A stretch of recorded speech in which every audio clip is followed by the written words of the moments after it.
I met a fellow in a coffee shop the other day, and he was the exact opposite to me politically, and he had a really good point, and I want to share that with you today. Okay, when I say he was the exact opposite to me, I mean he was the exact opposite. He was an old school South American socialist. He had been educated by the Jesuits, and he's now an atheist. And when it comes to the checklist of socialism, he had all the points checked off completely. So, China, good. Russia, good. BRICS, Canada should join. Cuba, good. Fidel, good. Hugo Chavez, good. Che Guevara, great.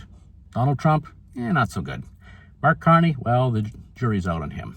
Okay, so that's his bona fides as a socialist. But he had one really interesting point. He said he really liked Donald Trump for one reason. He hated all of his policies, but one reason he really liked Donald Trump, and that is that Donald Trump said what all the Americans have been thinking. And that is that Canada should become the 51st state. And of course, he's right.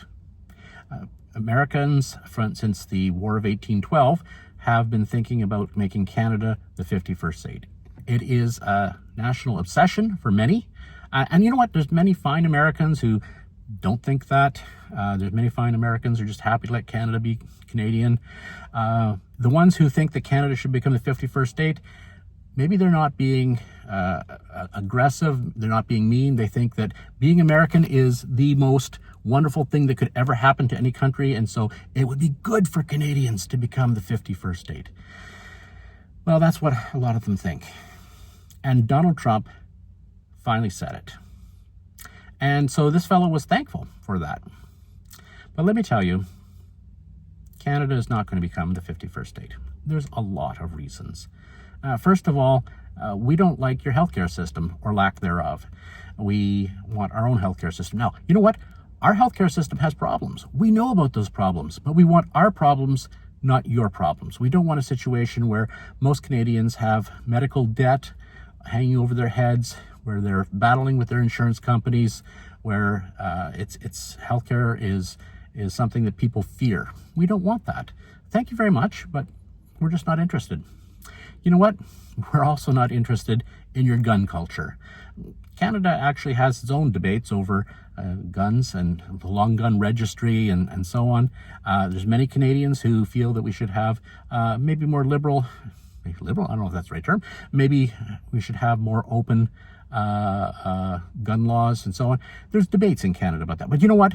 Most of us do not want the American gun culture. We do not want handguns everywhere. We don't want a situation where we have to have guns to defend ourselves. Also, we don't want the incarceration culture. Americans put a greater percentage of their citizens in jail than any other country in the world. Maybe there's a reason for that. You know what? We don't want it. We don't want that situation.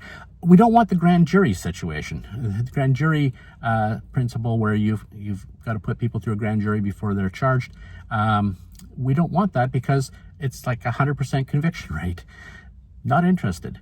So there's lots of reasons why Canadians do not want to become Americans. And you know what? Americans are not going to give on any of these principles, right? It's not as if Americans say, okay, we'll have a healthcare system if you become the 51st state. No, if we were to become the 51st state, it would be entirely on America's terms.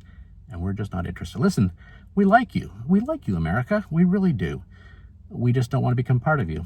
Sorry, but that's the way it is. Anyway, thanks to my socialist friend and his socialist bona fides and all of the things he said. We had a great conversation, but we're not interested in being American.